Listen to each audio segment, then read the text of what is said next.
sekarang. Assalamualaikum warahmatullahi wabarakatuh.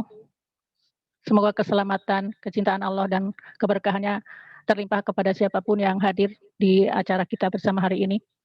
Kita akan mengkaji tentang ayat-ayat Allah, memahami lebih lanjut tentang apa kehendaknya. Semoga kita menjadi hamba-hambanya yang tahu apa yang harus kita lakukan di dunia ini supaya berhasil di akhirat nanti. Alhamdulillahirabbil alamin, rabbana lakal hamdu, rabbana lakal hamdu kama yanbaghi li jalalikal karimi wa azimi sultanik wala haula wala quwata illa billahil aliyyil azim. Teman-teman sekalian, hari ini kita akan membahas tentang rukun, salah satu dari rukun iman.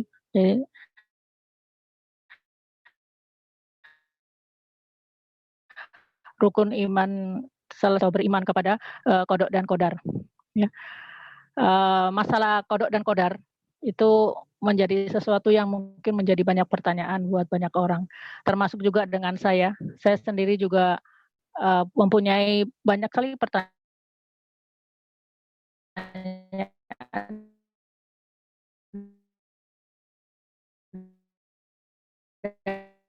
dan qada dan qadar dan qadar. Apakah takdir?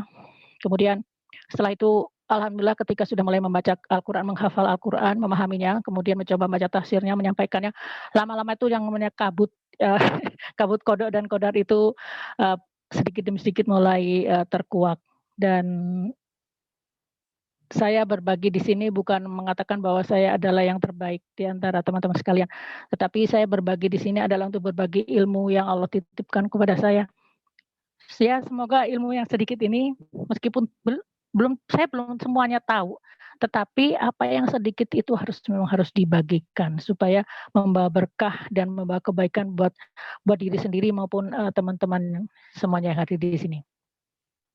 Baik, hari ini kita akan membahas langsung saja pada materinya, karena biasanya masalah qada dan qadar itu justru yang ramainya itu adalah masalah pertanyaannya, ya. Aplikasinya seperti apa gitu kan.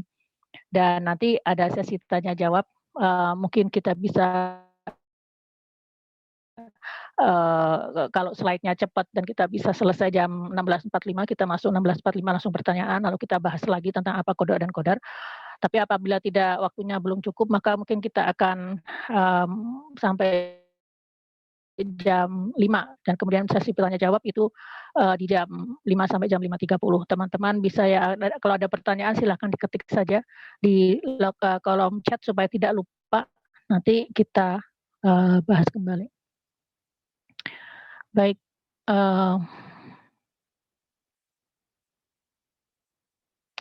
kepada host minta tolong supaya saya bisa melakukan screen sharing. Oh ya, sebentar Bunda. Ya, alhamdulillahirabbil alamin. Segala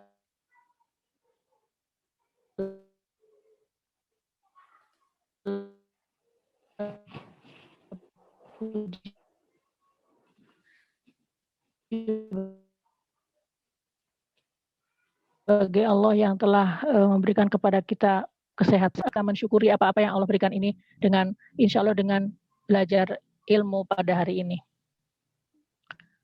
Baik.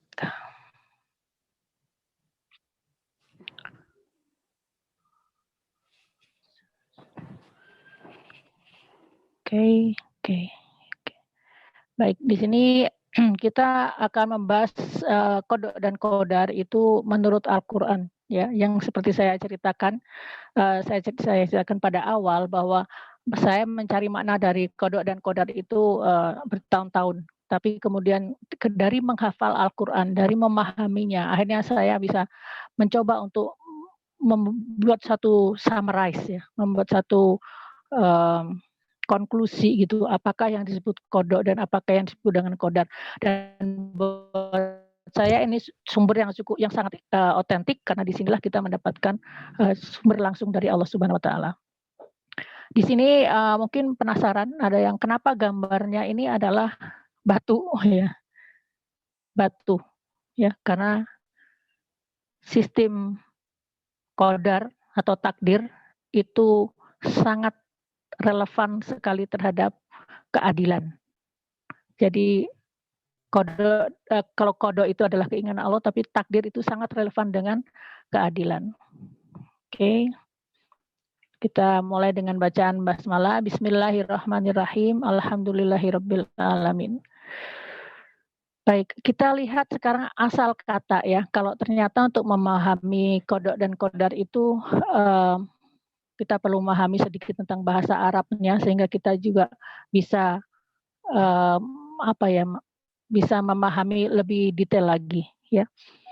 Baik, apa yang disebut dengan qadar ya? Qadara itu qadara dalam bahasa qadar atau takdir ya.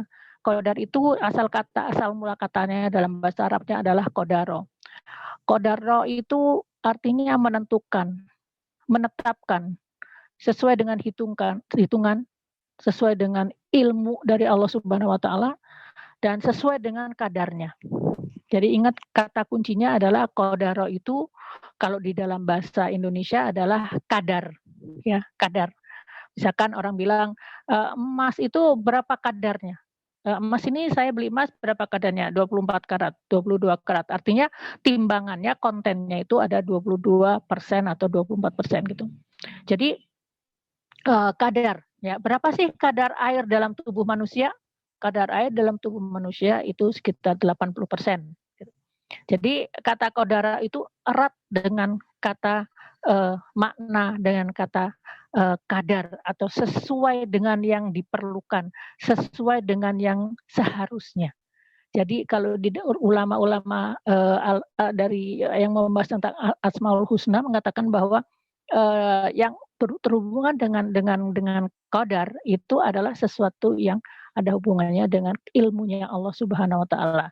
Jadi dengan ilmunya Allah itu manusia diciptakan Allah sesuai dengan kadarnya.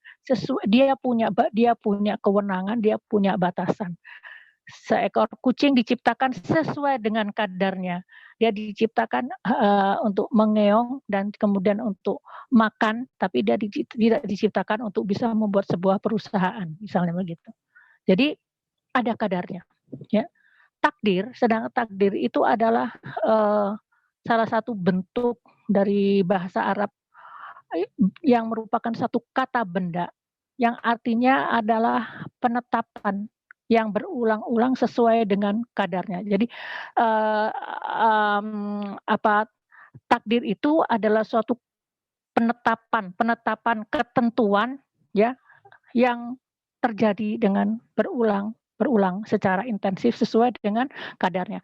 Contoh misalnya kalau misalkan di dalam perusahaan gitu ya, dalam perusahaan ada satu perusahaan yang dia mempunyai omset keuntungannya misalnya 100 juta misalnya ya per bulan, maka dia akan membuat satu sistem takdir yaitu ketetapan untuk memberikan gaji kepada karyawannya sehingga gajinya itu hanya merupakan misalnya 30% daripada 100 juta jadi gajinya hanya 30 juta per bulan untuk karyawannya karena ya yang lain-lain yang 40% buat raw material, yang 40% lagi untuk investasi jangka menengah, jangka pendek dan sebagainya. Jadi sistem penetapan daripada perusahaan itu bahwa gaji karyawan itu hanya 30 juta per bulan.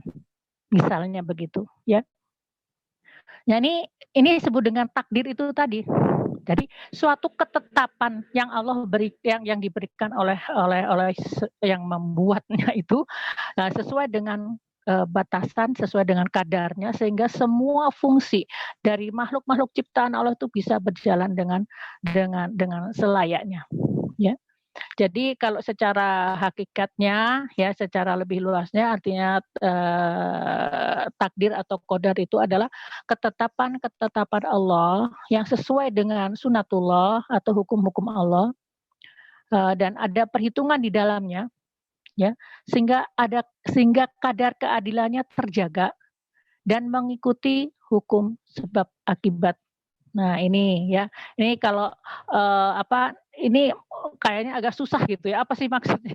Tapi nanti kita akan lihat lagi ayat-ayat Al-Qur'annya, moga-moga bisa menjadi lebih paham ya. Jadi ketetapan Allah itu sesuai dengan sesuai dengan sunnatullah atau hukum-hukum Allah. Apa sih sunnatullah itu? Sunnatullah itu kan sunnah itu artinya kebiasaan, ya. Allah sunnatullah itu artinya kebiasaan Allah. Jadi atau kalau kita orang bilang kebiasaan alam. Misalnya contoh gini, kalau air itu mengalir dari tempat yang tinggi ke tempat yang rendah. Hujan itu turun dari atas ke bawah. Itu sunatullah. Angin itu bertiup kemana saja, ke kanan, ke kiri, ke atas, ke bawah, gitu ya. Dan angin itu akan menerbangkan awan-awan misalnya. Nah, ini adalah sunatullah. Awan mempunyai berat jenis sekian, sehingga awan itu bisa ada di atas permukaan bumi, sehingga dia nanti akan turun sebagai hujan. Ini sunatullah, ya. Itu sunatullah itu ada yang sifatnya hukum alam, ya. Tetapi ada juga yang sifatnya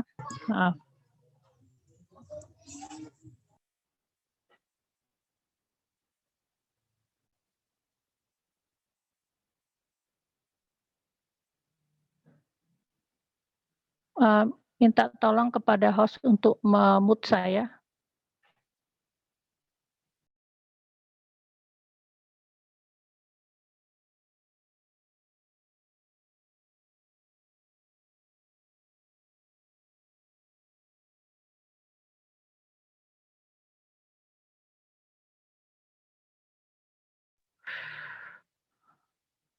Halo, assalamualaikum. Waalaikumsalam warahmatullahi. Ya, apa yang terjadi? Apakah masih bisa melihat slide? Slide-nya keluar, Bunda. Jalan nggak? Jadi ini akun Bunda yang videonya off. Slide-nya tidak ada. Oke. Iya, ini kejadian kayak yang kemarin kayaknya. Baik, mungkin bisa minta tolong sama ini ya, Teh Ika nggak ya? Saya harus saya harus kembali lagi untuk mematikan komputer kelihatannya. Iya, mangga Bunda. Ternyata yang minggu lalu kita masih punya masalah untuk minggu lalu ya.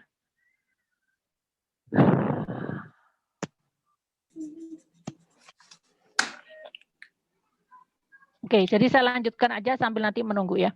Jadi sistem takdir itu, saya lanjutkan. Jadi sistem takdir itu, dia itu mengikuti sunatullah. Jadi Allah membuat sunatullah itu ada yang saya bilang tadi itu sunnahnya alam, ya, sunnah alam. Tapi juga ada lagi yang merupakan hukum-hukum ketetapan Allah yang bukan di alam maksudnya. Maksudnya seperti apa yang di dalam Al-Quran. Ya. Jadi kalau di Al-Quran itu kalau kita lihat ada man amila solihan falinafsih wa man asa'a fa'alaiha, misalnya begitu. Orang siapa yang berbuat amal soleh, maka kebaikan itu adalah untuk dirinya sendiri. Dan barang siapa yang berbuat keburukan, maka keburukan itu akan melingkupi dirinya. Ya. Nah, ini adalah sesuatu yang inilah disebut dengan sunatullah. Jadi apakah ketetapan Allah? Jadi Allah menetapkan di Lauhul Mahfudz bahwa apabila seseorang itu berbuat kebaikan, maka kebaikan itu akan kembali ke dirinya. Apabila dia bersedekah, Allah akan balikan hartanya. Ya, apabila bahkan bisa sedikit maupun lebih banyak lagi. Nah, itu disebut dengan sunatullah. Sunatullah itu ada di mana? Sunatullah itu ada di dalam Al-Quran dan Sunnah Rasulullah SAW. Dan itu dan apakah semuanya ada di dalam Al-Quran dan Sunnah? Ya, walau alam belum tentu. Karena Al-Quran yang sebenarnya itu adalah Al-Quran yang ada di Lauhul Mahfudz. Jadi yang Al-Quran yang kita bawa ini, yang kita bawa kemana-mana ini adalah Al-Quran yang tulisannya gitu ya, tulisannya. Tetapi Al-Quran, hakikat yang sebenarnya dari Al-Quran itu adalah yang di Lauhul Mahfudz. Apakah semua yang di Lauhul Mahfudz itu dituliskan di dalam Al-Quran? Wallahu alam.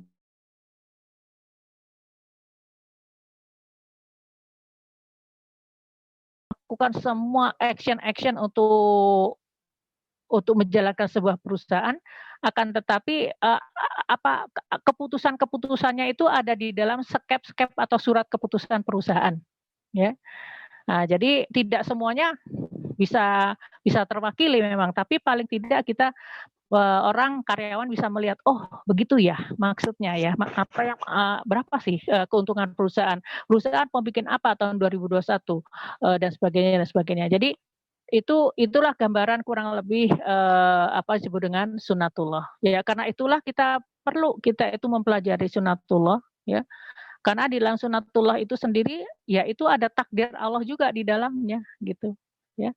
Mohon maaf ini kalau misalnya bahasanya mungkin masih ada yang kurang paham, kita lanjutkan lagi ya. Memang ini bab masalah takdir itu adalah bab yang masuk di dalam kerangka rukun iman. Artinya kalau di dalam kerangka rukun iman itu tidak semuanya tuh bisa dijelaskan karena masuknya kepada keimanan.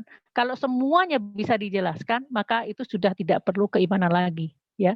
Jadi tapi ini adalah sesi ini kita berusaha untuk bisa memahami sedikit tentang apa tentang sistem takdir ini. Oke, sambil saya coba untuk buka lagi.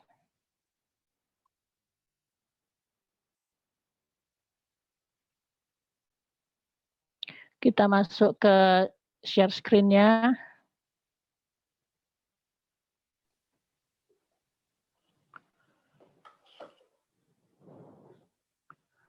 Allahumma sholli ala sayyidina Muhammad. Oke.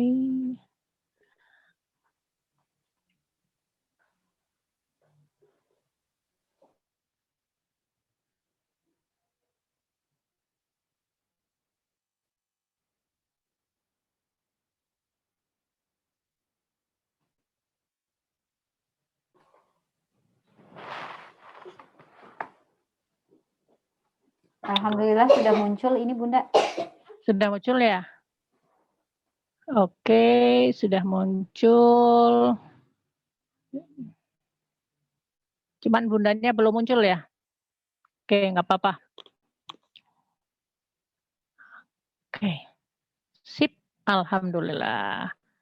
Ya, jadi itu tadi tentang takdir, dan takdir itu dibuat oleh Allah sehingga kadar keadilan dalam alam semesta itu tetap terjaga.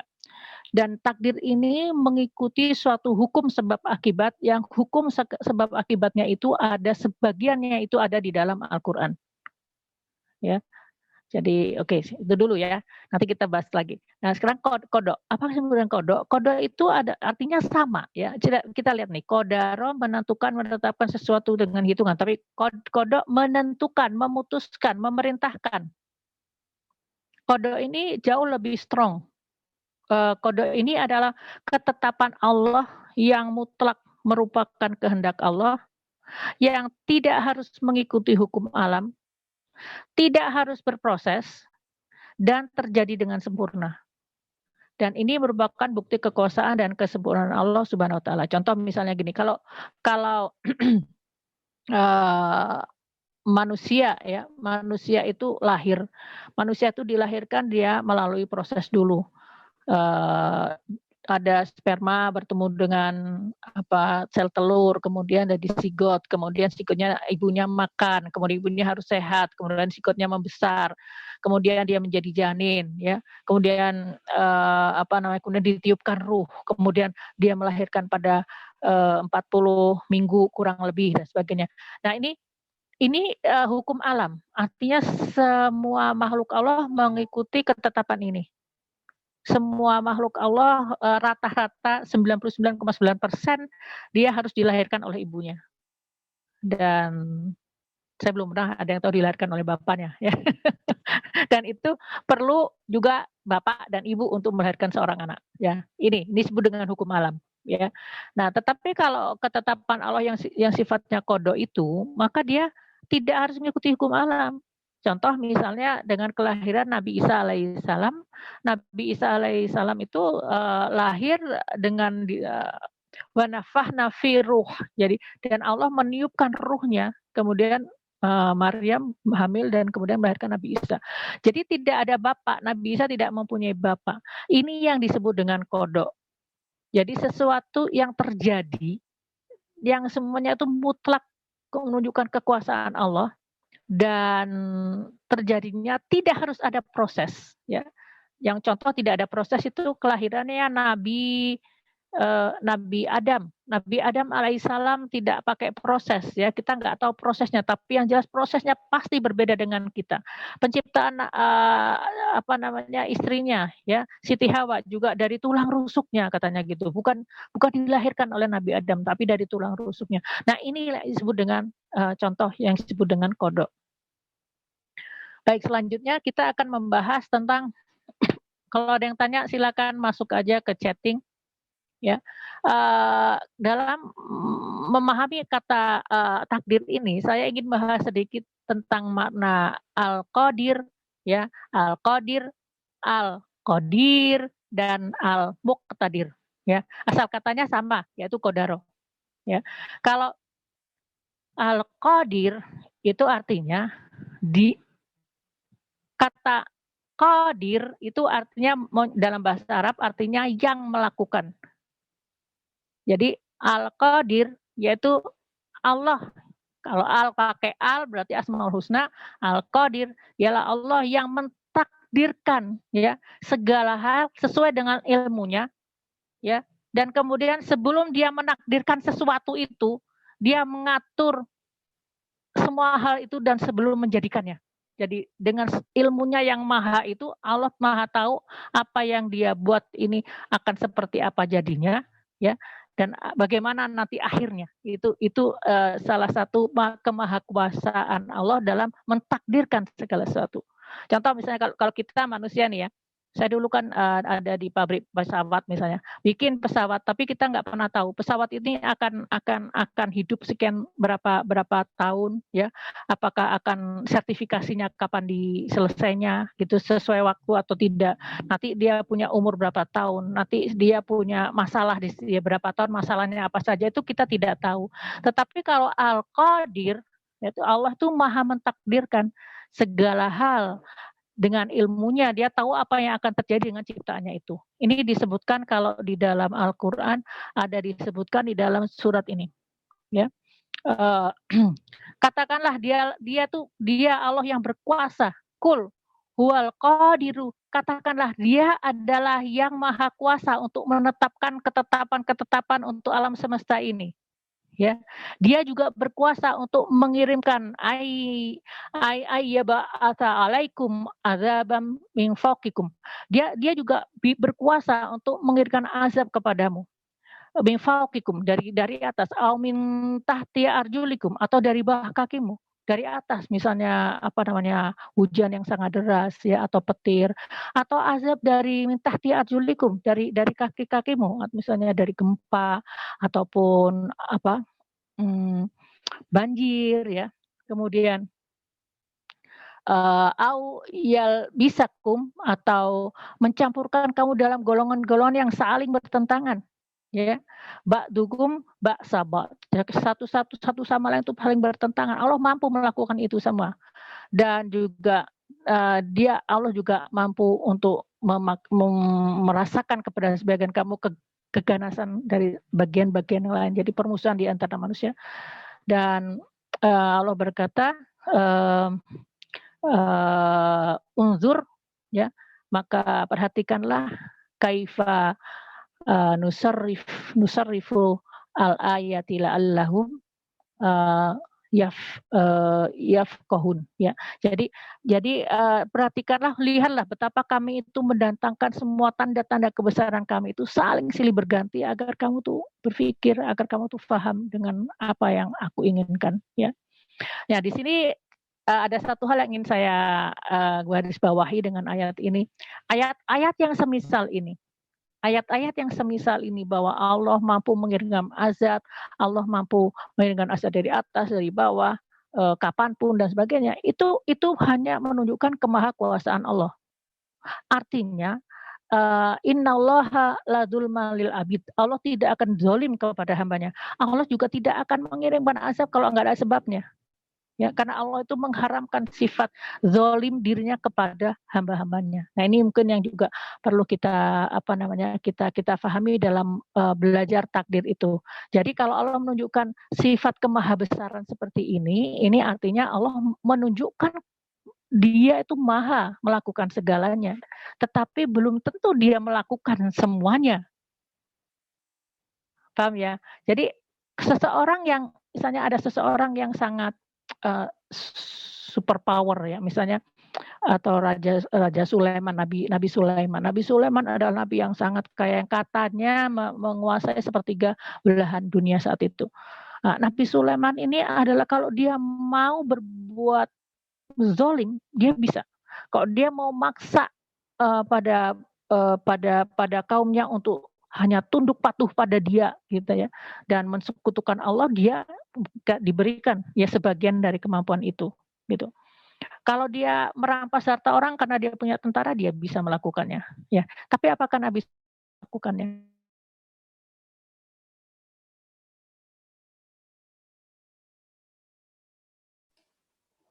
Maaf Bunda, suaranya hilang.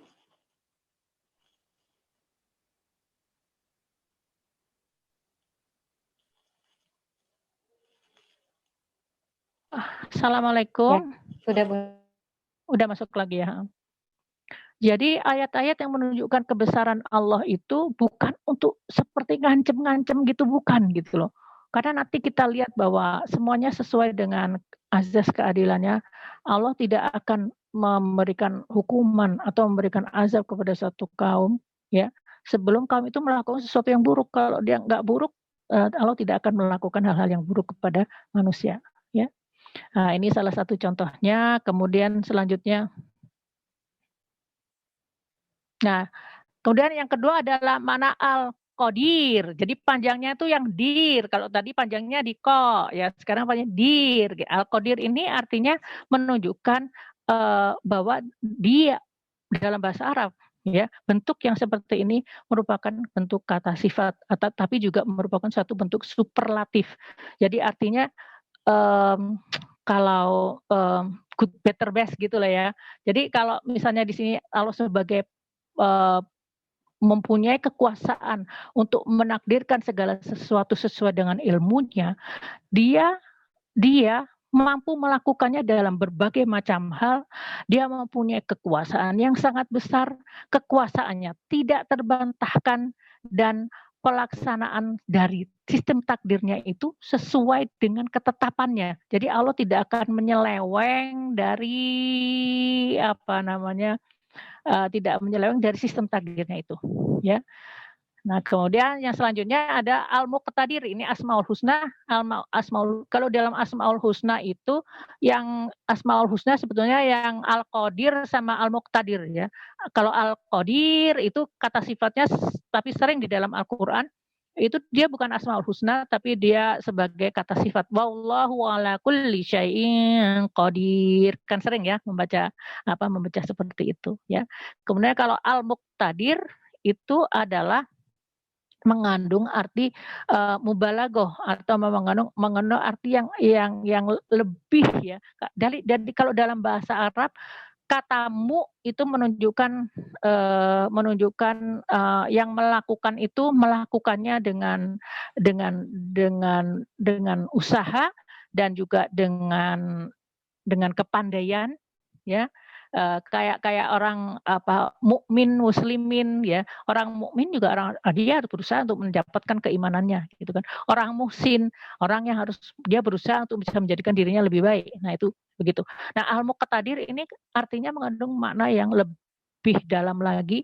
Artinya dia mempunyai makna dari al-qadir dan al-qadir ya bersamaan, dan ini merupakan bentuk dari mubalaghah atau bentuk yang gimana ya, kalau dalam bahasa Indonesia itu bahasa Indonesia susah ya menerjemahkan bahasa Arab karena ada limitasi dalam bahasa Indonesia. Tapi kalau mubalaghah ini sesuatu yang menunjukkan sesuatu yang sangat besar gitu ya, kemahaan. Baik, selanjutnya kita lihat. Nah, kalau di dalam ini contohnya ini dalam surat Al-Mulk, ini ada kata qadir, al-qadir. A'udzu billahi minasyaitonir rajim. Bismillahirrahmanirrahim. Tabarakalladzi biyadihil mulku wa huwa ala kulli syai'in qadir. Jadi Maha Suci Allah. Maha Suci Allah dialah yang kerajaan alam semesta itu ada di dalam tangannya ya, dan dia itu atas segala sesuatu itu maha berkehendak, dan tapi berkehendak dalam arti dia itu kalau di dalam bahasa tulis Indonesia diterjemahnya dia maha kuasa gitu ya. Mbak, kok diterjemahkannya maha kuasa? Iya, masalahnya dalam bahasa Arab, satu bahasa Arab itu kata kerja dalam bahasa Arab itu kadang-kadang perlu diterjemahkan dengan 2 atau 3 kata kerja dalam bahasa Indonesia ya. Jadi karena itu kemudian akhirnya ketika diterjemahkan dalam terjemahan Al-Qur'an biasanya dipilih yang paling mewakili ya. Tapi kalau kita korek lagi apakah wa huwa ala kulli syai'in qadir, artinya dia adalah zat yang mengatur semuanya, yang membuat sistem semuanya alam semesta itu sehingga dia bisa berjalan dengan balance, dengan adil. Ya. Nah, ini kemudian al-muqtadir ada di dalam surat Al-Kahfi ya, Al-Kahfi ayat 45.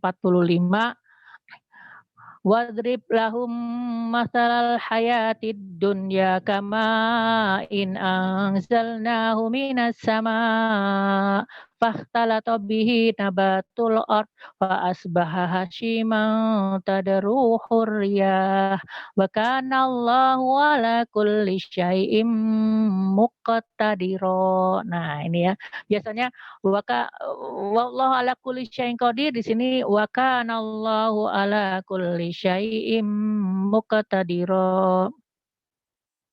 Jadi di sini terjemahannya ya wadrib lahum dan berikanlah pada manusia itu perumpamaan tentang mereka. Manusia itu al hayatid dunya, kehidupan di dunia itu adalah seperti kamain, seperti air yang anzalnahu, yang turun dari langit, air hujan. Kemudian fahtalata bihi nabatul ard, yang kemudian setelah itu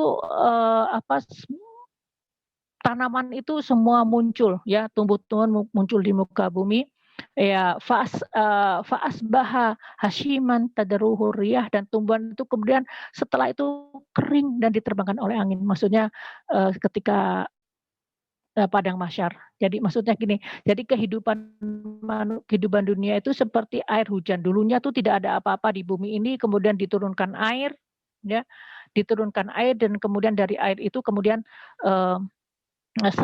ketika selesai dunia itu maka semuanya menjadi kering, dan kemudian hari kiamat dan semuanya menjadi kering dan diterbangkan oleh angin, tidak ada tersisa suatu apapun.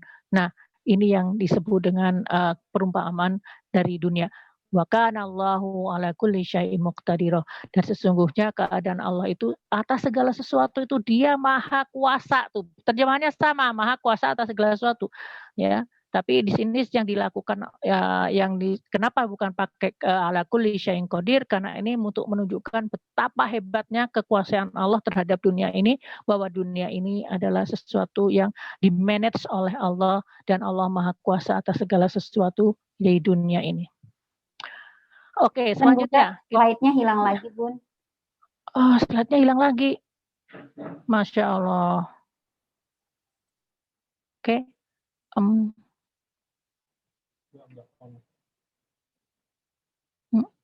Nggak connect lagi ya. Sebentar ya. Coba tes ini tolong bacain Al-Quran sebentar. Baik. Kita dari mana? 1 sampai 5 biasa ya. Kita coba dari ini. As-Sajadah ya, As-Sajadah. Oh, As-Sajadah. As-Sajadahnya dari 12 aja ya. Kan kalau dari 1 udah biasa ya. Sekarang dari 12 ya. Sampai 15. Sampai Bunda coming again.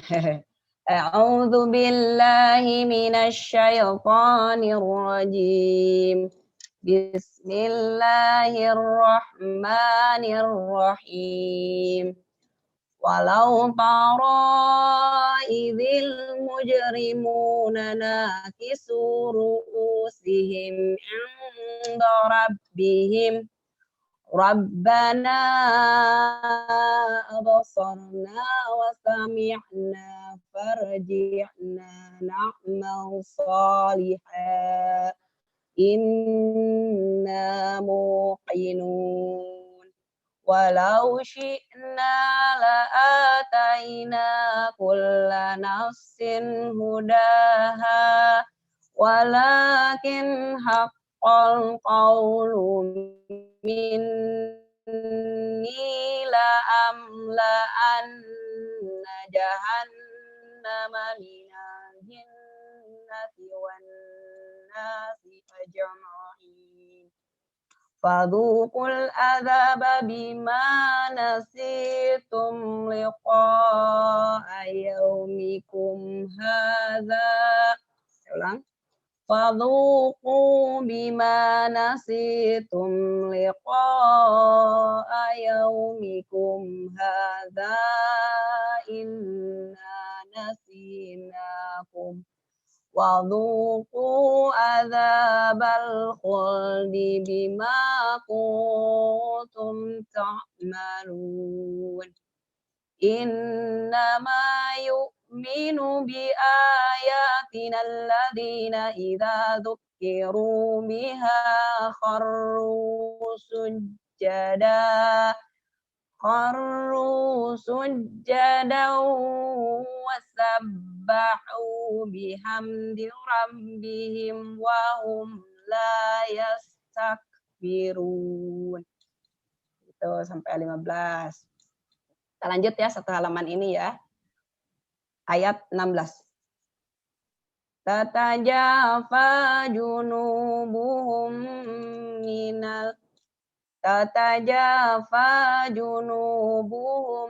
anil madaji yad'una rabbahum khawfan wa tama'a wa mimma razaqnahum yunfiqun.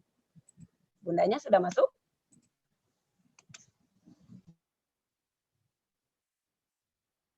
Baik, sambil menunggu ya sampai ada betul-betul jelas. Sudah ada Bunda lagi, alhamdulillah. Sudah ada. Baik.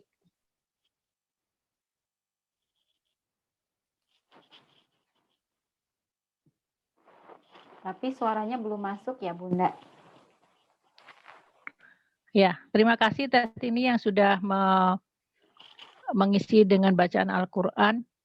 Baik, untuk host saya sudah memberikan filenya, ya. Tapi untuk jaga-jaga saja apabila nanti ada terjadi lagi, filenya sudah saya berikan. Baik, kita lanjut.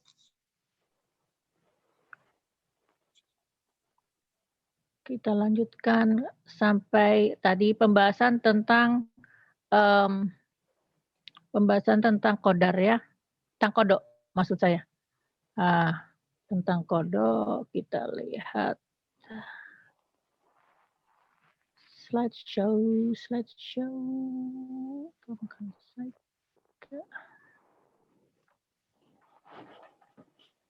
Oke. Baik, ini kita akan membahas tentang kodok di dalam Al-Quran dan sebenarnya cukup mudah ya untuk memahami kodok di dalam Al-Quran. Ya, ciri-ciri kodo yang pertama itu adalah dia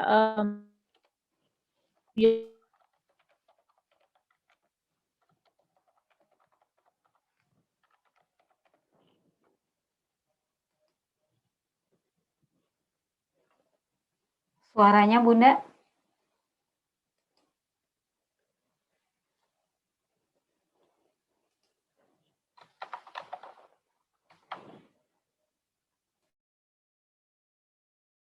apakah suaranya terdengar?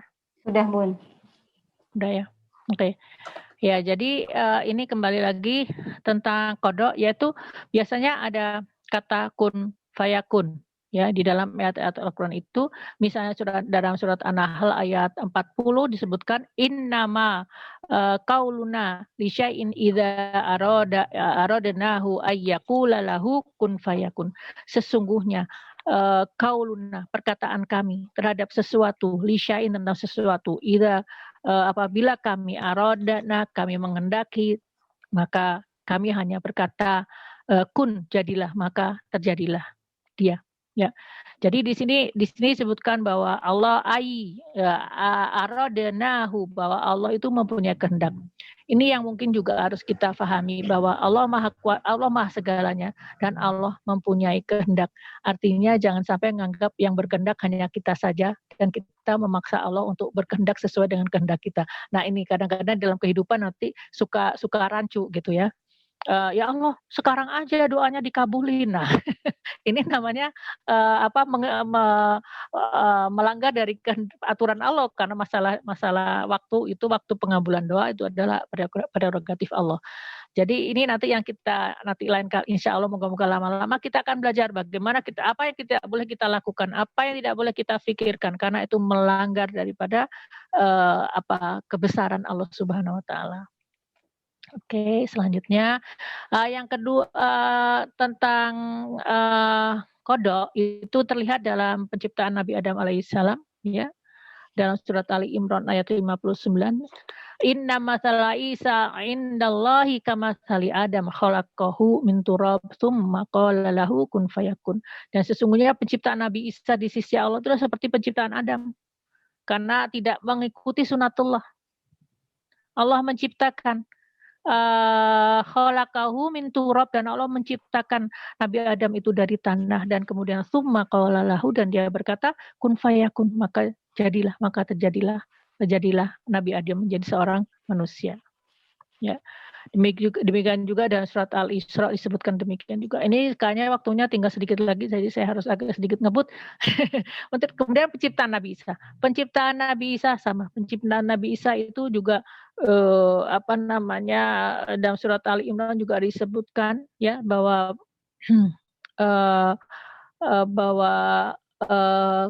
qalat rabbi anna yakunu li waladu walam yamsasni bashar. Qala kadzalikillahu yakhluqu ma yasha.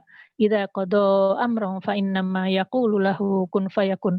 Maryam berkata, wahai Tuhanku, sesungguhnya aku ini bagaimana mungkin aku walad, punya anak, sedangkan aku walam yamsasni bashar, aku belum pernah disentuh oleh seorang manusia pun.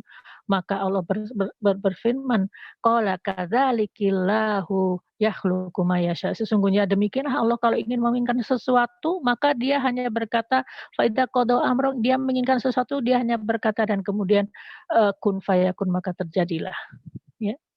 Kemudian kehidupan dan kematian. Kehidupan kematian itu adalah dalam surat Al-Mu'min dikatakan sesungguhnya dialah yang menghidupkan dan dia yang mematikan, dan apabila menentukan satu urusan dia hanya berkata kun kemudian fayakun, ya. Tapi nanti kita lihat bahwa kehidupan kematian itu sendiri juga adalah campuran daripada kodok dan kodar. Jadi ada beberapa hal yang ada yang memang ada campurannya kodok dan kodar. Dan wah kok gitu sih Mbak, kenapa dicampurin? Lah itu maunya Allah gitu loh. Maksudnya misalnya contoh aja ibu-ibu masak nih, standar orang Indonesia masak nasi. Satu ketika hari ini tidak ada nasi. Loh kok nggak ada nasi? Ya hari ini kita akan memasak lontong.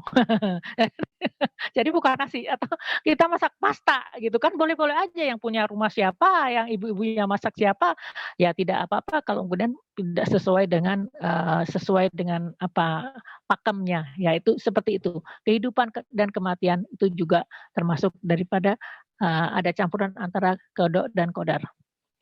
Kemudian bukti dari qada Allah yang lain itu adalah tentang Nabi Uzair yang disebut dengan anak Tuhan oleh orang Bani Israel, maka disebutkan dalam surat Al-Baqarah ayat 259, au kalladzi marra ala qaryati wa hiya khawiyatun ala urushiha qala anna yuhyi hadhihi Allahu ba'da mautiha. Jadi ini apakah kamu melihat ada orang yang melewati satu negeri yang temboknya roboh, kemudian dia berkata, ya siapakah dia maksudnya? Ya, dia ini maksudnya adalah Nabi Uzair. Nabi Uzair berkata, ya, kola ini, kola anna nuhi yuhi hadhillahu ba'da mautiha. Dia berkata dalam hati, kan dia sendirian Nabi Uzair, dia berkata, bagaimana Allah menghidupkan kembali dunia yang telah negeri yang telah hancur ini? Maka fa'amatahullahu, maka Allah mematikan dia, ya, mi'ata amin, selama 100 tahun. Kemudian dia hidupkan kembali, kemudian Allah bertanya, ya, qala kam labis, kamu udah berapa lama tidurnya tinggal di sini?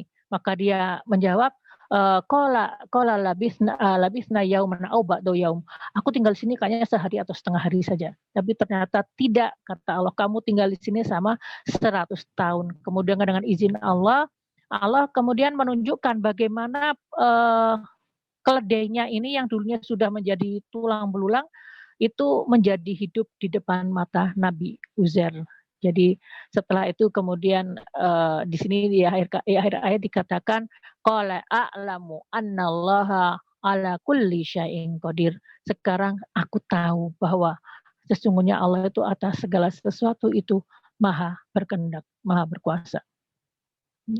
Kemudian tentang Nabi Ibrahim, cerita Nabi Ibrahim dengan burung-burung, ya, dalam Al-Baqarah ayat 260. Ini berurutan dengan Nabi Uzair, ya, tentang Nabi Ibrahim yang kemudian beliau itu ingin melihat kaifa tuhyil mauta. Ya Allah, bagaimana engkau menghidupkan orang mati? Qala awalam tu'min, kata Allah. Kamu enggak percaya gitu. Qala bala, tidak begitu Allah, maksud aku walakil yatma'inna qalbi. Tapi aku maksudnya supaya hatiku lebih tentrem gitu loh, karena terjawab pertanyaan-pertanyaan ini. Maka qala fahud arba'atam minat thairi, kemudian fasurhunna ilaika tsumma ja'al ala kulli jabalin mithunna juz'a. Jadi dipotong-potong itu ada ambil 4 ekor burung, dipotong-potong, kemudian dicampur dagingnya, kemudian taruh 4 penjuru, dan kemudian hendaklah kamu panggil burung-burung itu, karena burung-burung itu adalah burung-burung peliharaan Nabi Ibrahim. Jadi dipanggil maka dia akan datang kepada Nabi Ibrahim. Ya, ini menunjukkan bahwa ini bukti qadanya Allah. Ya. Selanjutnya pembangkitan manusia dari kubur itu juga sama, ada dalilnya, semuanya itu adalah juga qada dari Allah. Kapan? Kapan hari berbangkit? Wallahu alam, nggak ada yang tahu. Bahkan malaikat pencabut nyawa juga nggak tahu, ya. Malaikat Jibril juga tidak ada yang tahu. Malaikat tidak ada yang tahu, karena hari kebangkitan itu hanya Allah, hak prerogatif Allah saja. Selanjutnya ada beberapa ayat tentang ayat qada dan qadar yang menjadi satu, ya. Seperti sesungguhnya Allah tidak mengubah keadaan satu kaum sehingga mereka merubah keadaan yang ada pada diri mereka sendiri. Nah, ini adalah hukum takdir. Jadi artinya kalau males-malesan ya nggak akan bisa berubah, ya, kehidupan dalam suatu keluarga. Kalau dalam satu bangsanya tuh banyak bohong, banyak korupsi, kemudian mereka tidak mau merubah dirinya sedikit demi sedikit dari dalam dirinya sendiri, dari 1, 2 sampai 10, sejuta orang tidak mau melakukan korupsi, maka saat itulah Allah akan merubah mereka ketika mau merubah dirinya sendiri. Ya, ini adalah takdir, ya. Dan apabila Allah menghendaki keburukan pada suatu kaum, maka tidak ada yang dapat menolaknya dan sekali-kali tak ada pelindung bagi mereka selain daripada Dia. Nah, potongan yang kedua ini adalah sifat kekuasaannya Allah. Kalau Allah menghendaki keburukan pada satu kaum, ya bisa saja. Terus, waduh, ini kalau begini kan ada nanti misalnya contoh kaum Ya'juj dan Ma'juj ya, yang nanti di akhir zaman akan muncul. Ini kan kaum yang jahat gitu ya, yang hanya ada keburukan di dalamnya. Nah, kemudian kenapa Allah melakukan ini? Kenapa ada kaum yang buruk seperti ini? Ya itu adalah sebagian daripada kehendak Allah, kodoknya Allah, kehendak Allah yang kita tidak boleh protes gitu loh. Loh kok nggak boleh protes? Maksudnya kalau Allah memberikan keburukan, kenapa nggak boleh protes? Karena pada hakikatnya tidak ada yang buruk dengan takdir Allah. Apapun kejadian yang turun kepada kita, semuanya itu bisa selalu diberikan kesempatan oleh Allah. Apakah kita menjadikannya itu menjadi ladang amal atau menjadikannya itu menjadi ladang keburukan. Jadi tidak ada yang buruk di dalam semua kejadian di dunia ini, tidak ada yang buruk. Tergantung bagaimana kita memberikan makna, apakah itu menjadi satu amal ataukah itu menjadi satu maksiat. Contoh seseorang yang seseorang yang mungkin ya zaman dulu misalnya ada orang yang jahat ya, misalnya Hitler gitu ya. Tapi kan dengan adanya Hitler itu sendiri maka orang akan tahu apa artinya kehidupan, tahu apa artinya apa yang disebut dengan rasisme. Dan akhirnya orang tidak mau yang namanya rasisme. Jadi segala sesuatu itu mengajarkan kepada manusia untuk menjadi lebih baik dan lebih baik. Dan setiap sesuatu yang datang kepada kita itu Allah selalu meletakkan ke tangan kita keputusannya. Mau keputusannya mau diambil atau tidak, mau jadi amal soleh atau bukan amal soleh. Contoh, Allah kasih rezeki kepada kita. Hari ini nasi kebuli. Mau dimakan apa nggak dimakan itu urusannya kita. Apakah dengan makan nasi misalnya yang darah tinggi, nasi kebulinya pakai daging kambing, kemudian dia biasanya kalau makan daging kambing kemudian naik darah tinggi, apakah dia mau memakannya? Itu bukan urusan Allah, itu urusan manusia. Apakah dia mau mengambil risiko atau tidak mau mengambil risiko? Selanjutnya. Nah, ini kemudian ada lagi ini juga sistem ini juga yang disebut dengan sistem takdir ya. Misalnya dalam hal sedekah ya. Masalul ladzina yunfikuna amwalahum fi sabilillahi kamathali habbatin ambatat sab'a sanabila fi kulli sumbulatin mi'ata habbah wallahu yudha'ifu liman yasha wallahu wasi'un alim ya. Ini adalah sistem takdir. Perempuan orang yang menginfakkan hartanya di jalan Allah itu seperti biji yang menumbuhkan 7 tangkai, tiap tangkai ada 100 biji, bisa jadi 1 biji, bisa 700 biji, membuahkan 700 biji, dan Allah bisa melipat gandakan itu lebih dari itu. Ya, jadi ini sistem takdirnya, sistem takdir dari sedekah seperti ini, gitu. Ya, jadi ini ketetapan Allah tentang sedekah. Sedekah itu begini loh jadinya, kalau dilakukan. Ya, oke. Selanjutnya, nah tentang takdir ini kita lihat ya. Jadi kalau saya mencoba untuk membuat sketsa takdir ya. Takdir itu ini sketsanya sederhana ya. Ini ada kejadian. Setiap kejadian itu ada usaha manusia di dalamnya ya. Kemudian di dalam setiap kejadian ada doa dari manusia di dalamnya. Yang membuat sistem takdir ini adalah Allah Subhanahu wa taala, tapi di dalam sistem takdir ini ada usaha manusia yang menjadi inputan sehingga apapun kalau kita mau merubah diri kita lebih baik dalam suatu kondisi, maka Allah akan izinkan. Apalagi ditambah dengan doa. Ya. Nah, kemudian dari kejadian itu bisa akan berubah menjadi kejadian lain. Contoh misalkan kejadian A ini kita sedekah, maka kejadian B apa? Dapat ganti sedekahnya gitu kan. Kemudian wah ini mau jadi kejadian B, aduh saya punya rezeki nih, pepaya, mau saya kasihin ke tetangga, kasihin tetangga, maka kemudian tetangga ini jadi kejadian apa kejadian E-nya? Oh ternyata ada yang ngirim anggur. Nah, ini akibat dari kejadian A. Dan ini semuanya ini adalah yang merah-merah ini adalah sistem takdirnya itu, ya. Sistem sebab akibatnya dari A menjadi B, B jadi C, C jadi D dan seterusnya. Nah, di tiap kejadian ini Allah memberikan satu satu kemuliaan. Kan ada sebuah hadis yang mengatakan bahwa doa itu bisa merubah takdir. Pernah dengar? Ya. Jadi doa ini powerful sekali. Doa ini adalah apapun bisa ditolak bala dengan doa. Gitu. Ya, bahkan kematian itu bisa ditolak dengan doa. Ya, nanti kita lihat lagi ceritanya seperti apa. Jadi ini semuanya adalah sesuatu yang sistem takdir itu sesuatu yang sebetulnya oleh Allah dibuatkan, tapi kita sendiri dibolehkan, diberi akses untuk mengcancel, memberikan inputan maupun mengcancel sesuatu kejadian. Ya, contoh. Nah nih, saya mau kasih lagi perumpamaan sistem takdir dengan smartphone. Ya. Jadi kalau smartphone itu, ya smartphone ini saya logikakan sebagai alam semesta, maka pembuat dari smartphone ini adalah pabriknya adalah Allah. Operating sistemnya itu bagaimana dia berjalan itu ada seperti sistem takdir di Lauhul Mahfuz. Aplikasi-aplikasi yang di dalamnya itu adalah sistem-sistem takdir. Misalnya F ini adalah sistem untuk sedekah, ya. Yang ini misalnya I ini adalah aplikasi untuk sholat malam, ya. Yang ini adalah aplikasi untuk menafkahi orang tua, misalnya gitu. Jadi ini semuanya penuh dengan aplikasi yang semuanya itu bisa menjadikan sistem ini berjalan dan kemudian kita mendapat keuntungannya. Nah, inputannya apa? Inputannya ya itu yang manusia. Nah, tik pakai 2 jari itu adalah usaha manusia. Dia menginputkan apa ke dalam smartphone-nya gitu. Kalau dia bilang cancel, ya cancel.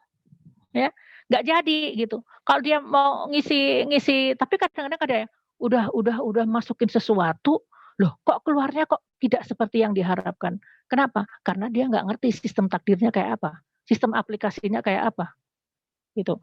Jadi misalnya dia taunya pakai sistem operating system yang ini misalnya. Es krim misalnya, tapi kemudian dia pakai Linux ya, pakai Linux mau koprek dia nggak ngerti keluarnya nggak tahu apa, ya kenapa? Karena nggak tahu sistemnya, gitu.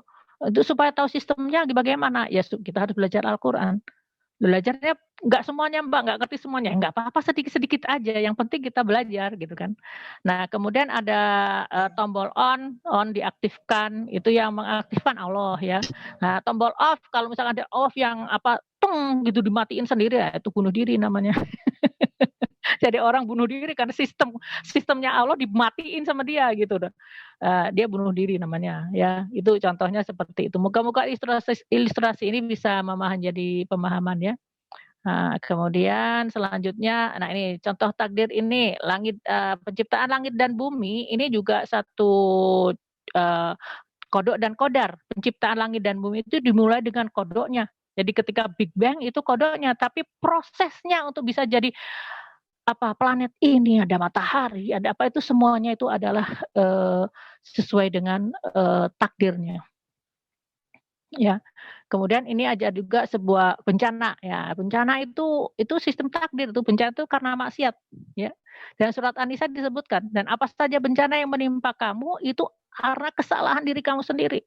Kamu kebanjiran, jangan salahin Allah, tapi karena kamu bayar buang sampahnya sembarangan gitu.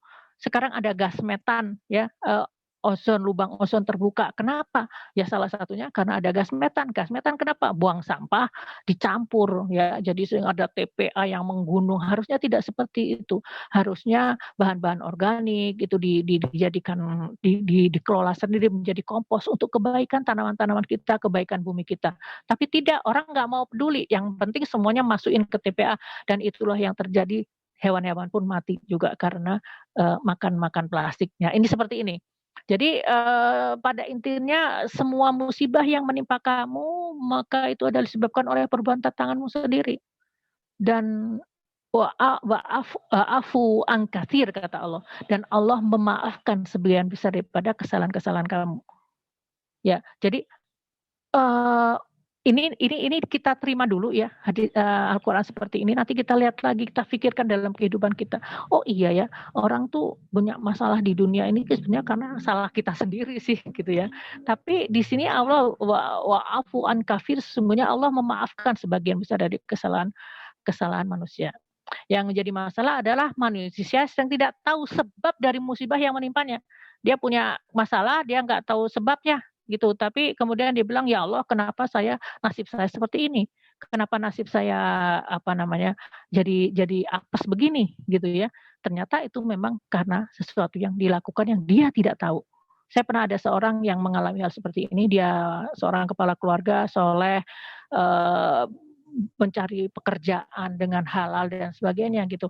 Tapi dia merasa kenapa nasib saya tidak sebaik orang lain yang bahkan dia tidak sholatnya bolong-bolong. Ya, kemudian dia bilang sama saya, diskusi panjang lebar, saya gali, saya ingin tahu apa yang terjadi dalam keluarganya, karena itu pasti dia ada kesalahan di dalamnya.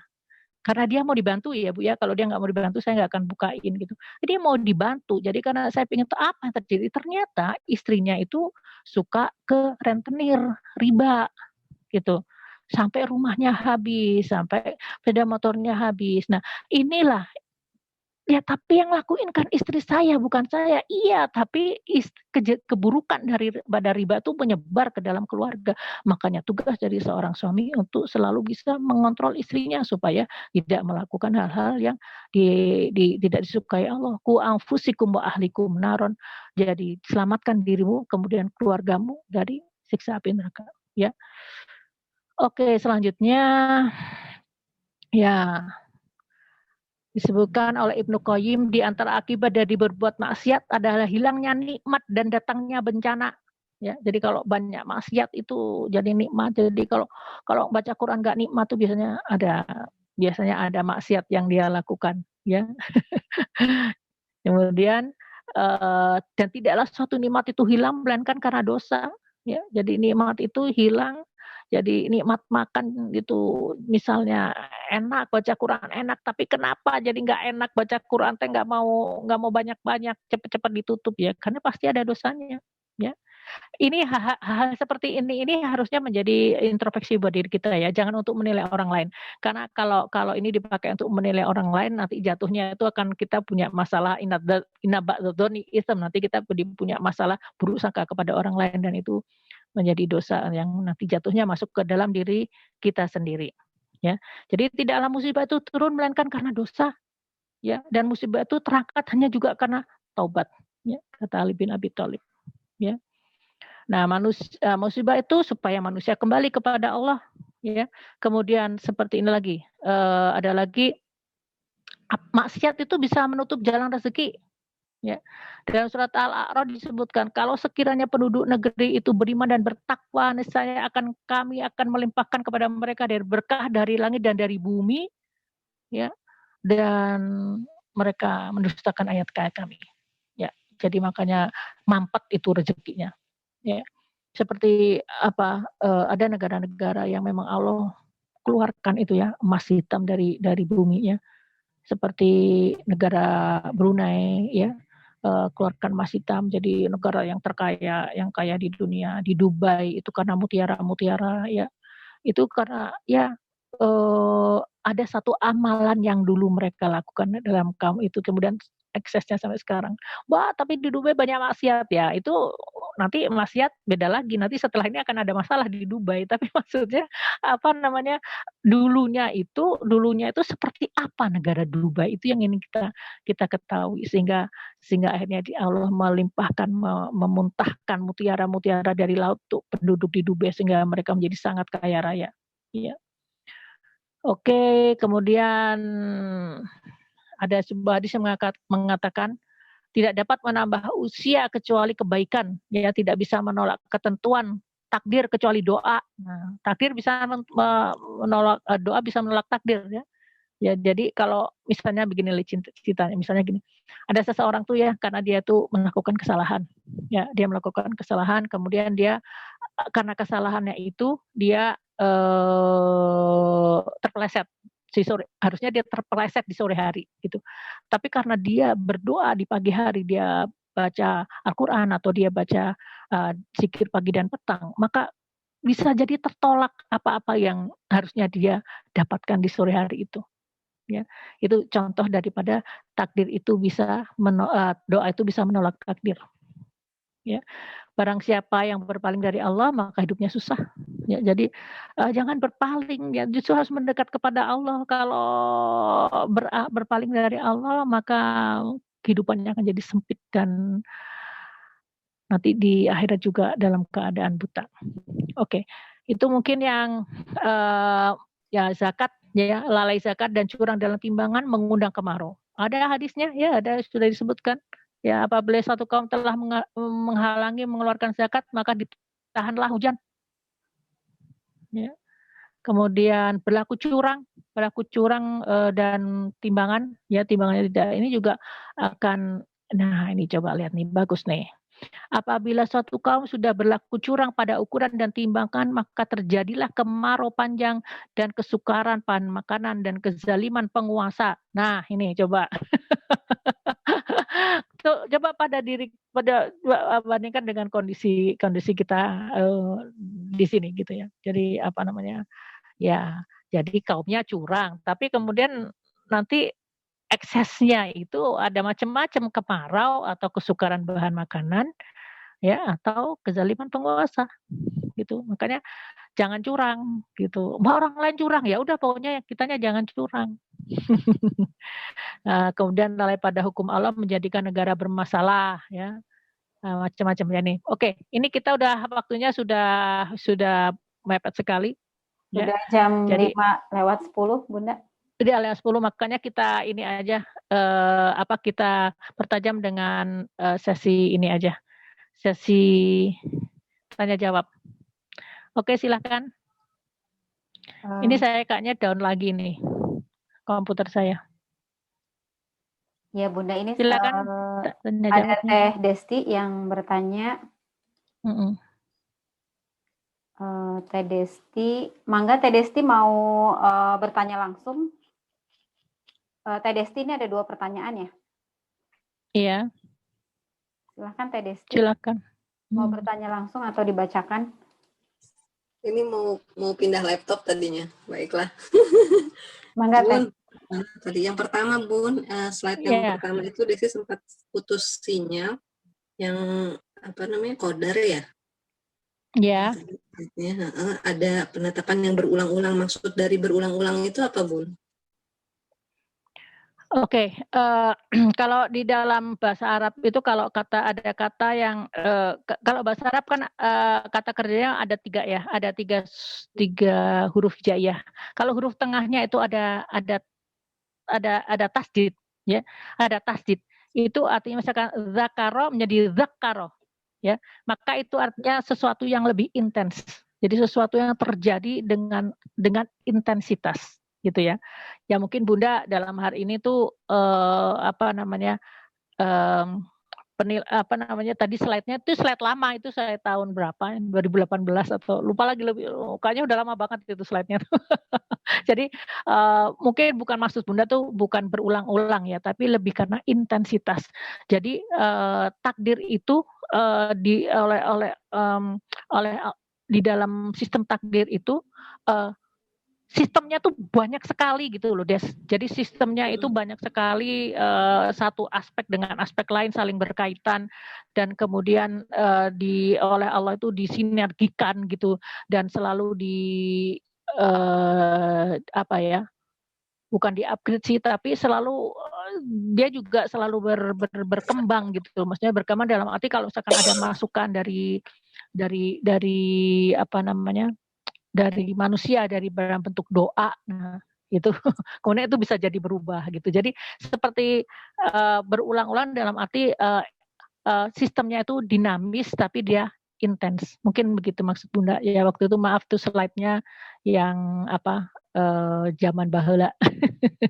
Gitu ya Des ya? Bisa difahami Desti? Bun. Siap Bun. Nanti bertanya Iya. lagi teman-teman dulu. Boleh. Selanjutnya ada lagi?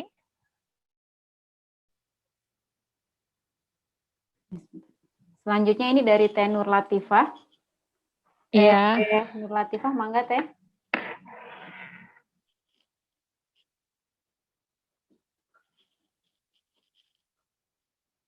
Teh Nur Latifah, sudah sehat Teh?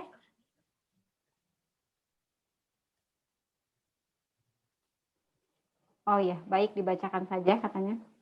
Ya. Katanya izin bertanya, dalam sebuah riwayat disebutkan bahwa Allah telah menetapkan takdir untuk setiap makhluk sejak 50.000 tahun sebelum penciptaan langit dan bumi. Nah, ketika hal buruk terjadi, maka hati nurani mengatakan ini adalah takdir, sehingga muncul rasa kecewa. Pertanyaannya, bagaimana menjadikan takdir yang tidak kita inginkan menjadi takdir yang lebih baik? Setidaknya dapat menguatkan. Oke. Alhamdulillah. Terima kasih Teh Nur. Semoga kehadirannya membawa berkah, cepat sembuh ya, cepat negatif ya Teh Nur ya. Oke. Baik, ini ya. Coba kita lihat hadis riwayat Muslim bahwa Allah telah menetapkan takdir untuk setiap makhluk sejak 50.000 tahun sebelum penciptaan langit dan bumi, ya. Nah, ini coba kalau misalkan dibacanya begini. Dibacanya bukan seperti itu, tetapi dibacanya gini. Allah telah menetapkan sistem takdir untuk setiap makhluk sejak 50.000 tahun. Artinya bahwa Allah itu menciptakan sistem takdirnya itu diciptakan sebelum sebelum ciptaan langit dan bumi. Ya iya memang itu yang Allah lakukan. Tadi kita bahas di dalam Qadir ya, dalam bab Allah Al-Qadir Maha Kuasa, dalam penciptaan Allah, penciptaan makhluk-makhluknya. Sebelum makhluk diciptakan, Allah tuh sudah halo? Sebelum makhluknya, maaf. Ya, Bun. Sebelum makhluknya itu diciptakan, itu Allah sudah membuat sistem takdirnya. Sistemnya, contoh kalau saya itu orang ini ya, orang yang kerja di pesawat ya. Sebelum pesawat itu jadi, itu sudah ada hitungannya, sudah ada analisanya. Sudah ada sistemnya itu nanti jeroannya akan seperti apa, sistem avioniknya akan seperti apa, rangkanya terbuat dari apa, kekuatannya itu terbuat dari apa, itu sudah ada kalau di dalam pembuatan pesawat, mungkin juga mobil, motor juga sama ya. Ya jadi itu misalnya seperti itu. Jadi memang jangan sampai produk dibuat tapi nggak ngerti harus diapain gitu loh. Nah, ini contohnya seperti itu. Jadi memang sistem takdir itu diciptakan oleh Allah sebelum manusia itu diciptakan gitu. Tapi kita melihatnya sistem ya Teh, dan sistemnya itu dinamis Teh. Sistem di dalam takdir itu dinamis, artinya ada unsur doa. Ada unsur doa yang masuk, yang tadi ya saya bilang bahwa Allah tuh memberikan sesuatu yang sangat berharga buat kita, yaitu doa itu. Karena dengan doa itu kita bisa boleh minta apa saja, ya, boleh minta apa saja dan dikabulkan oleh Allah, ya. Tapi tentu saja doa itu bisa jadi sesuatu yang pengabulannya kadang-kadang tidak sama dengan apa yang dibayangkan, ya. Saya mau cerita sedikit nih ya. Saya mempunyai seorang teman ya. Alhamdulillah moga-moga Allah meridhoi beliau. Beliau ini beliau ini ahli tahajud ya, wanita solehah ya. Beliau ini mempunyai putra berapa ya? 3 atau 4 ya putranya itu ya. Kemudian sudah beranjak dewasa, yang paling kecil sekarang sudah kuliah tingkat 1. Satu hari dia tuh berkata di dalam hatinya, wah enak ya katanya. Dia berkata di dalam hatinya begini, wah enak ya kalau misalnya nih anak-anak udah nggak usah diladenin lagi, kan saya bisa santai, saya nggak harus bangun malam, pagi-pagi selalu harus masak, jam 2:30 bangun sholat, kemudian setelah itu dia harus masak, 5:30 dia sudah harus pergi dari rumahnya. Dia punya gerakan hati mengatakan bahwa, wah kalau misalnya anak-anak udah kapan ya saya bisa istirahat, katanya gitu. Jadi nggak usah ngurusin anak-anak lagi. Dan dikabulkan oleh Allah itu tidak lama. Ya karena beliau tuh ahli ahli ahli tahajud, jadi wanita solehah, jadi ya dikabulnya cepat gitu ya. Begitu kalau misalkan kalau makin soleh seseorang tuh makin cepat pengabulan doanya ya. Nah, jadi kemudian apa yang terjadi? COVID, anaknya 2 orang terkena COVID. Dia sendiri negatif. Ya, saya kejar kenapa dia negatif. Oh, saya akhirnya tahu. Dia negatif karena dia ahli tahajud.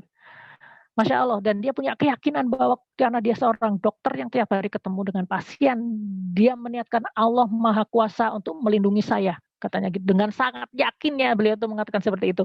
Jadi beliau tuh negatif. Anaknya yang tidur dengan beliau, kadang-kadang tidur dengan beliau juga positif. Dan akhirnya si anak yang satu di lantai 1, yang anak kedua di lantai 2, beliau sendiri di musola, ya sampai sekarang masih belum negatif. Moga-moga insya Allah segera disembuhkan setelah 21 hari ya. Nah, jadi nah ini tuh beliau bilang, waduh saya dikabulkan doanya oleh Allah, katanya gitu. Tapi pengabulannya tidak seperti apa yang saya bayangkan, saya pikir tidak akan seperti ini, katanya gitu. Ternyata tapi dikabul doanya. Dia nggak ngurusin anak-anak, memang dia jadi nggak ngurusin karena dia nggak boleh ke dapur, nggak boleh masuk ke rumah gitu kan. Ya ini jadi seserian ya, pengabulan doa itu kadang-kadang tidak seperti apa yang dimaksud gitu. Kemudian selanjutnya ada lagi bagaimana tadi kan kata Teteh apa tadi? Ketika hal buruk terjadi, maka hati nurani mengatakan ini adalah sebuah takdir. No, bukan begitu. Harusnya diubah itu kan kita udah belajar nih. Jadi tidak ada yang buruk dalam sebuah kejadian. Dan takdir itu bukan kejadian. Takdir itu adalah sistemnya, bukan kejadiannya. Kejadian itu di dalam kehidupan kita tidak ada, insya Allah. Tidak ada yang buruk. Tidak ada yang buruk. Contoh misalnya, Teh Latifah aja sekarang, Teteh kan sedang isolasi mandiri ya. Tapi dengan adanya isolasi mandiri, Teteh sekarang jadi rajin sekali ikut pengajian Al-Quran ini. Itu kan karunia. Maksudnya bukan karunia ketemu saya, karunia dapat ilmu Al-Qurannya itu. Jadi ada yang dengan diberikan sesuatu oleh Allah tuh ada hikmahnya yang Allah berikan gitu loh. Hikmah yang lain gitu. Jadi dalam setiap kejadian itu selalu ya, dalam setiap kejadian, saya bukan ngomong takdir. Takdir itu sistem Teh, bukan hasil sesuatu, bukan kejadian. Ketika kita mendapatkan sesuatu kejadian, Allah selalu memberikan 2 pilihan. Minta tolong teteh host saya dipin di Retno Satya ya. Jadi ketika ada sebuah kejadian itu pasti kita bisa memilih beramal baik atau bermaksiat. Setiap kondisi selalu Allah itu berikan hal yang seperti itu. Jadi kita tuh nggak pernah ada ruginya. Baik dan buruk itu di mata kita.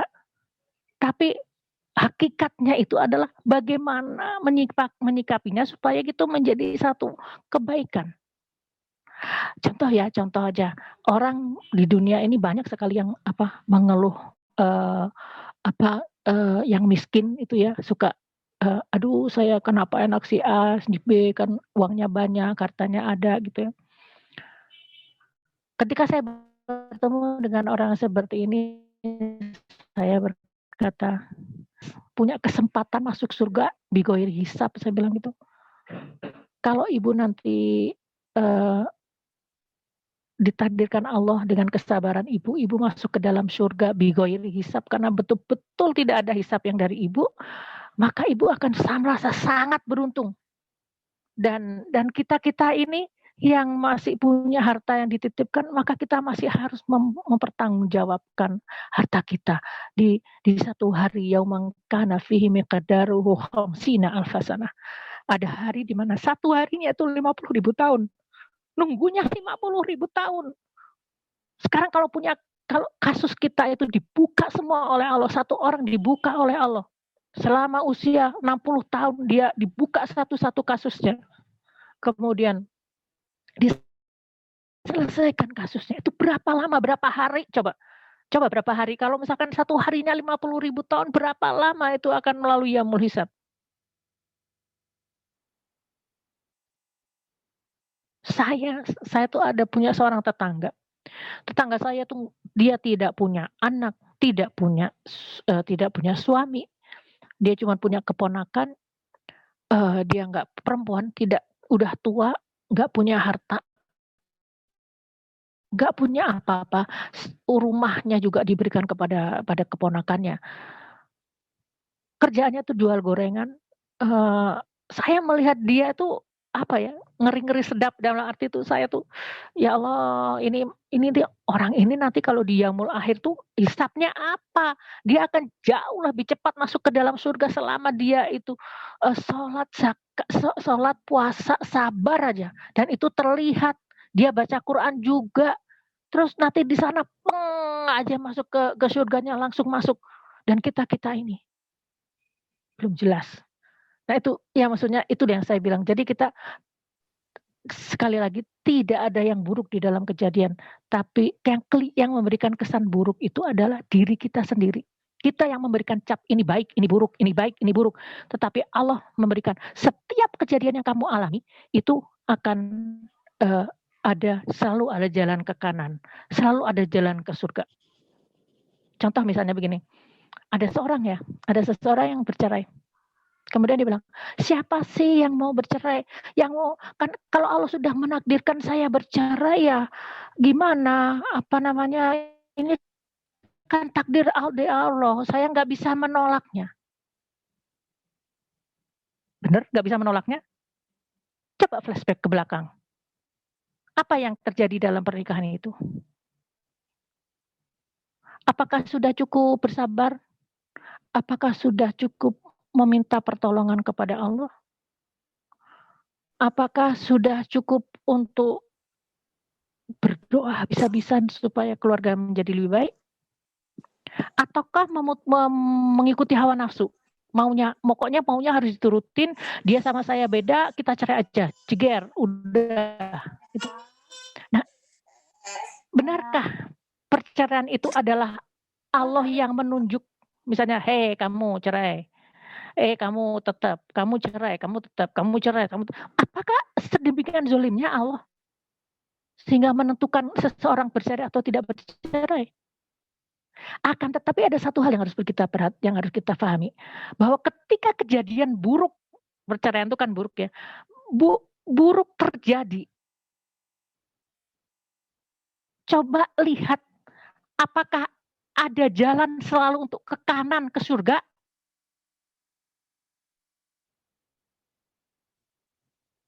Pilihan ke kiri banyak, tapi ke kanan itu pasti ada. Di situ rahmannya Allah, baiknya Allah itu di situ. Selalu ada jalan menuju ke kanan, selalu ada jalan menuju ke surga. Nah, moga-moga penjelasan saya ini agak sedikit memberikan. Ini saya tahu ini agak sulit ya, tapi coba setiap kali mau ngomong takdir, sisipkan kata sistem di belakangnya. Ya. Jadi kalau mau ngomong takdir, sisipkan kata sistem. Kalau misalnya kata-katanya jadi salah, nah berarti kata-kata saya, pemahaman saya salah gitu. Ya, gitu. Oke, mungkin ada yang bisa ditambahkan lagi, ada pertanyaan lagi? Ada, Bun. Silakan.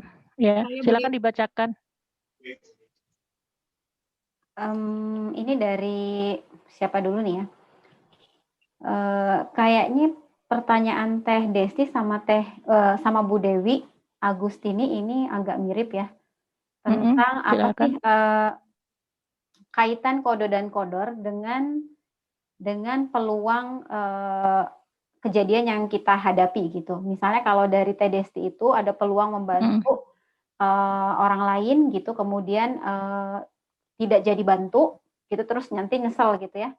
Terus ada perasaan menyesal, terus bagaimana kaitannya dengan kode dan kodor gitu.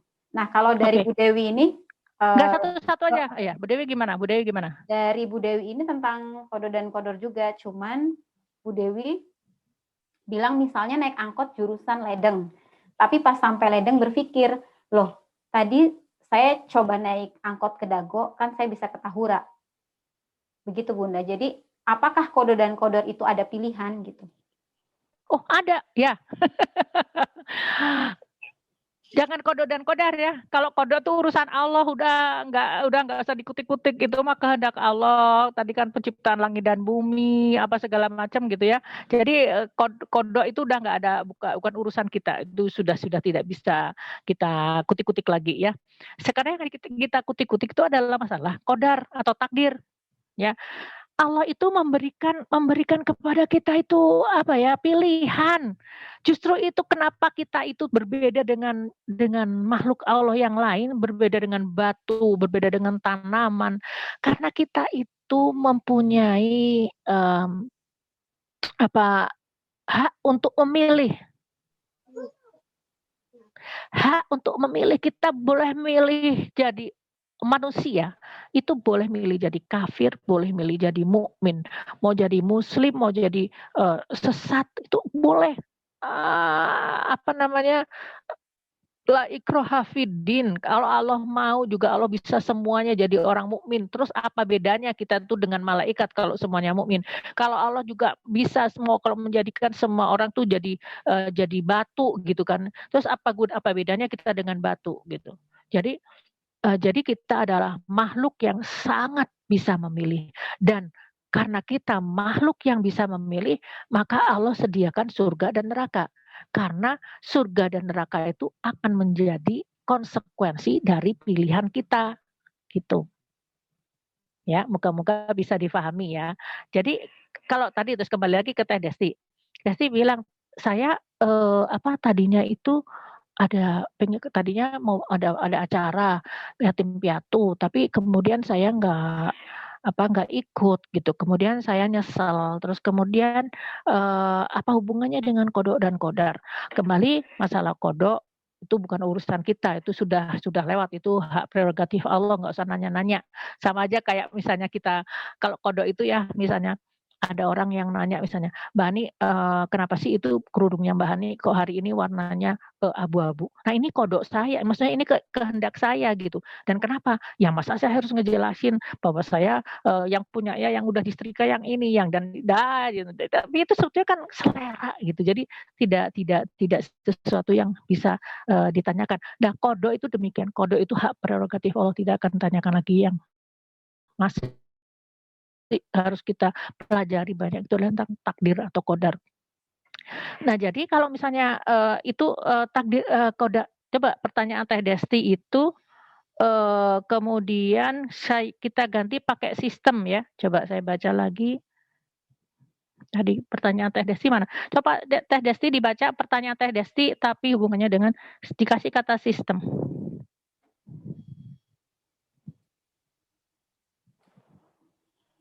Mangga Teh Desti. Nah, dalam kehidupan sehari-hari itu ya Teh? Dalam kehidupan sehari-hari ya. Jadi misalkan ada yang, ayo kita sedekahan ke yatim, nggak mau. Laki ini banyak, nyesel. Saya nyesel gitu.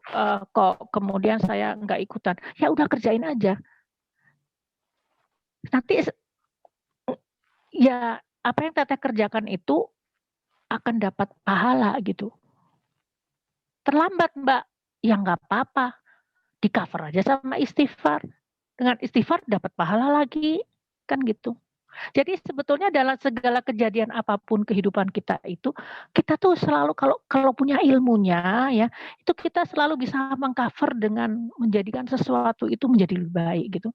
Kalau ibaratnya kalau ada nasi gitu, nasi kelembekan jadiin bubur gitu. Jadi bisa jadi bubur ayam, bisa jadi bubur Manado ya, bisa jadi bubur Indramayu.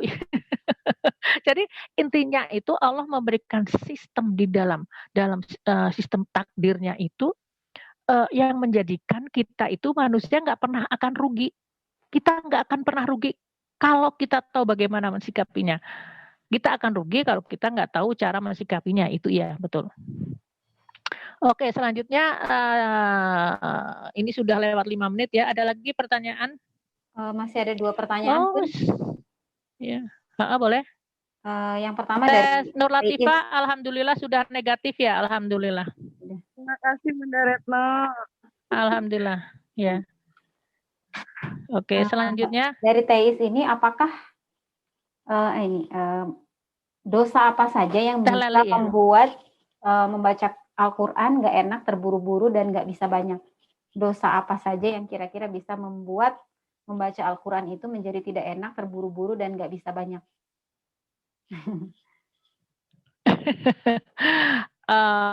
Banyak istighfar aja. Kadang gini, dalam sistem takdir itu kan bukan berarti kita akan semuanya tahu. Makanya Allah kasih tools, kasih lagi alat lagi, itu namanya istighfar. Jadi Allah punya beberapa doa, terus kemudian istighfar, kemudian tasbih, zikir-zikir gitu. Nah, itu semua itu adalah seperti yang saya bilang itu, dia tuh shortcut gitu. Kita nggak ngerti pun nggak masalah. Sekarang kalau misalkan misalkan berpikir dosa apa yang menjadikan saya bisa begini ya, saya tidak bisa menjawabnya karena saya tidak selalu dengan TIIS 24 jam.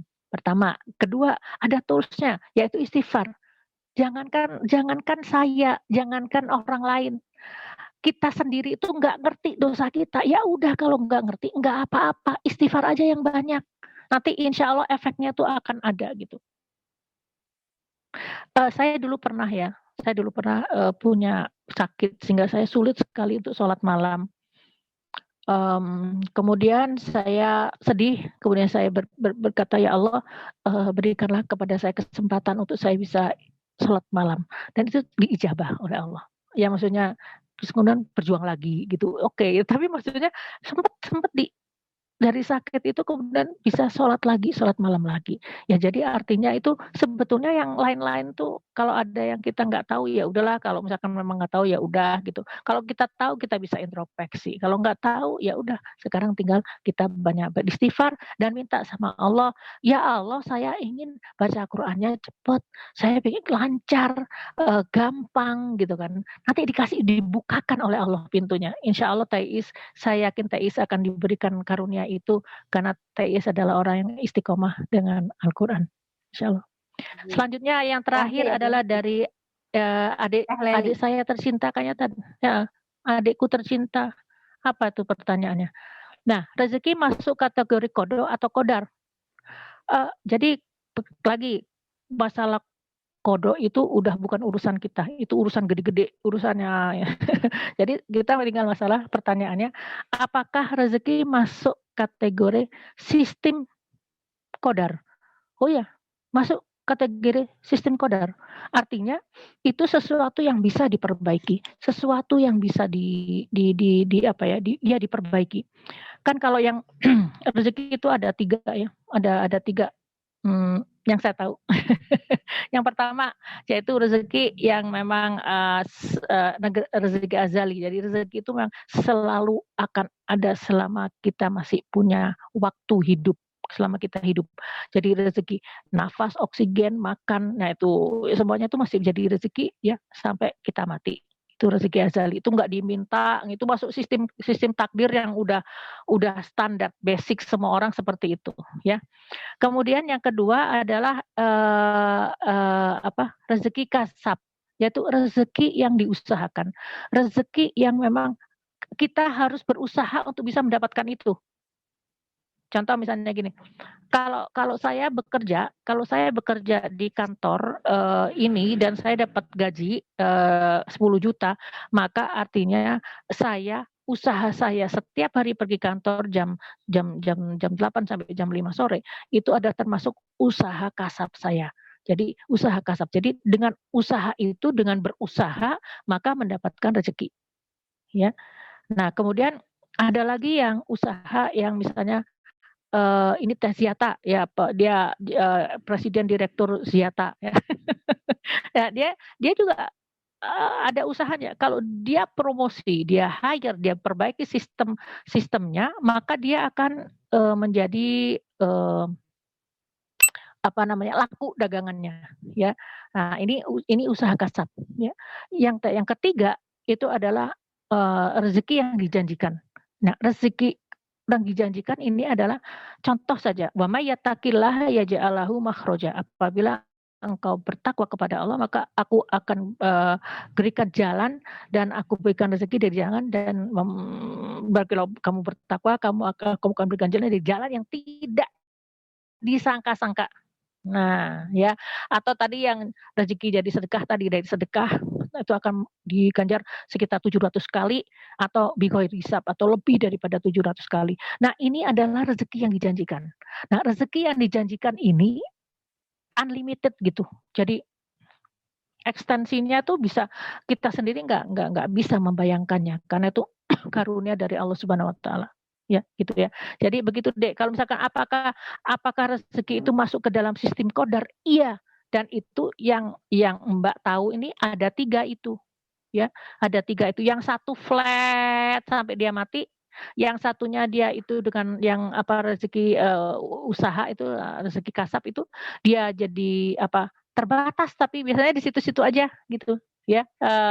Tapi ada yang rezeki yang lebih baik dari rezeki yang dijanjikan, rezeki karena amal soleh kita, ya. Tetapi juga jangan sampai lupa, jangan jadi orang yang takabur, yang mengatakan bahwa saya nggak perlu berusaha, saya akan bisa dapat rezeki karena ini sesuai dengan kadar keimanan saya. Oke, bisa, yang seperti itu ada ya. Ada orang-orang yang diberikan kemuliaan tanpa usaha pun dia bisa survive, bisa hidup ya. Tetapi kita harus jangan sampai juga itu kita introspeksi diri kita. Apakah kita termasuk golongan itu aulia, waliullah, dan juga golongan nabi dan rasul ya. Sedangkan Umar bin Khattab dan Abu Bakar Siddiq saja masih berdagang di pasar gitu. Jadi hati-hati dengan konsep seperti ini. Kalau buat saya sih yang ketiga rezeki ini ya semuanya dikerjain aja gitu. Yang kedua usaha kasab dikerjain. Yang ketiga yang dijanjikan itu justru menjadi penyemangat kita untuk mendapatkan rezeki yang lebih baik lagi. Oke, mungkin itu yang bisa disampaikan. Apakah ada lagi? Ya Bunda, Bunda mohon izin, apakah kematian juga termasuk Bunda qadar? Tadi kematian. Oke, kalau kematian itu kematian itu saya bilang lagi ya, dalam kita memahami qada dan qadar, tidak 100% kita bisa tahu semuanya.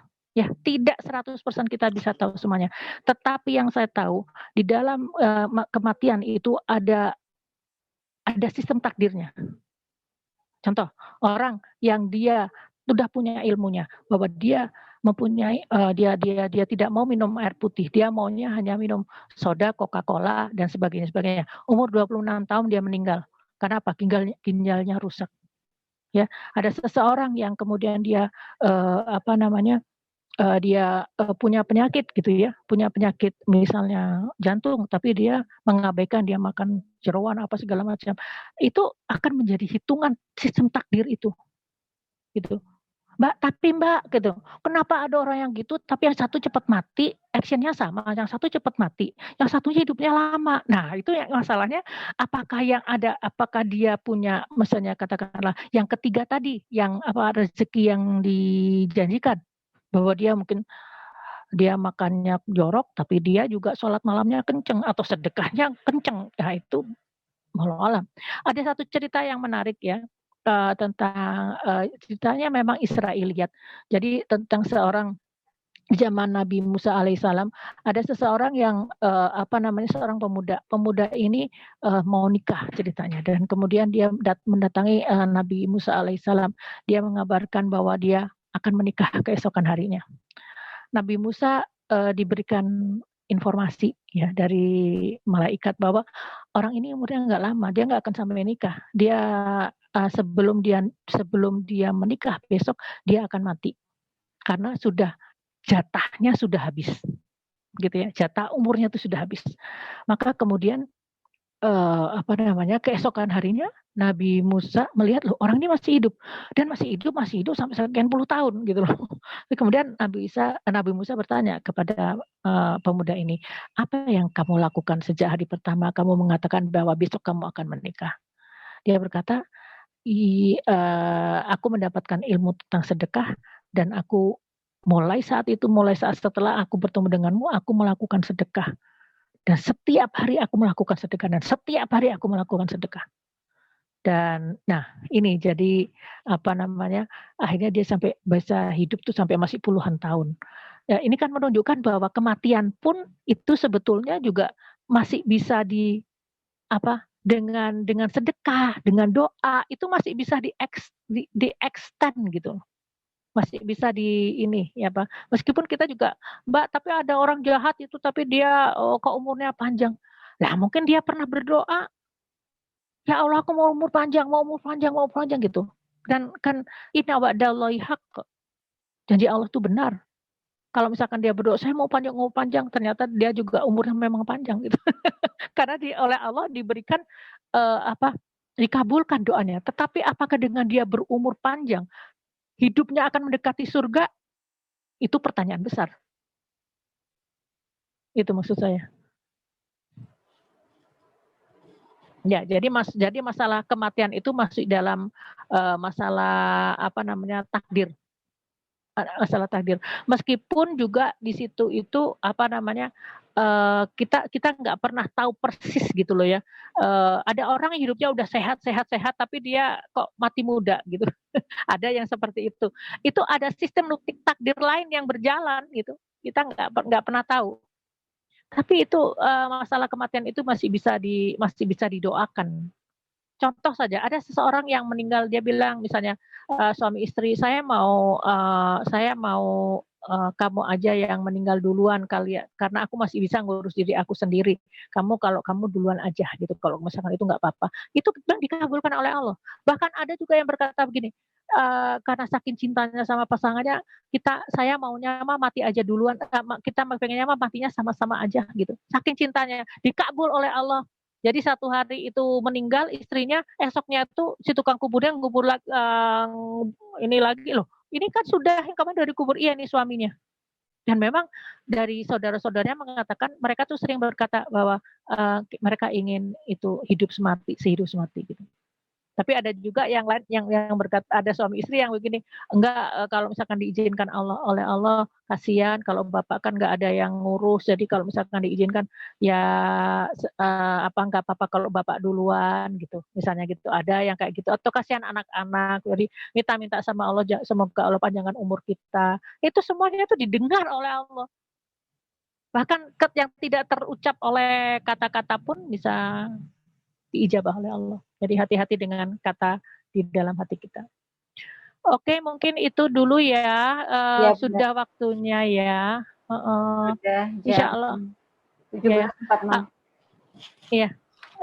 Karena memang masih banyak pertanyaan tentang takdir ini, tapi moga-moga nanti bisa ditanyakan lagi dalam sesi-sesi selanjutnya. Meskipun mungkin nanti tidak berhubungan dengan takdir, dengan tafsir ayat Al-Quran, tapi bisa ditanyakan di sesi-sesi selanjutnya. Kita tutup dengan bacaan hamdalah. Alhamdulillahirabbil alamin. Terima kasih kepada teman-teman yang sudah menjadikan acara ini terselenggara, tim kecil dari Memorizing Quran Channel. Terima kasih kepada Suara yang sudah membroadcast acara ini. Semoga amal kita ini dihitung menjadi amal soleh dan semoga kita menjadi hamba-hambanya yang semakin dekat untuk menjadi penghuni surga. Amin ya Allah ya Rabbal alamin.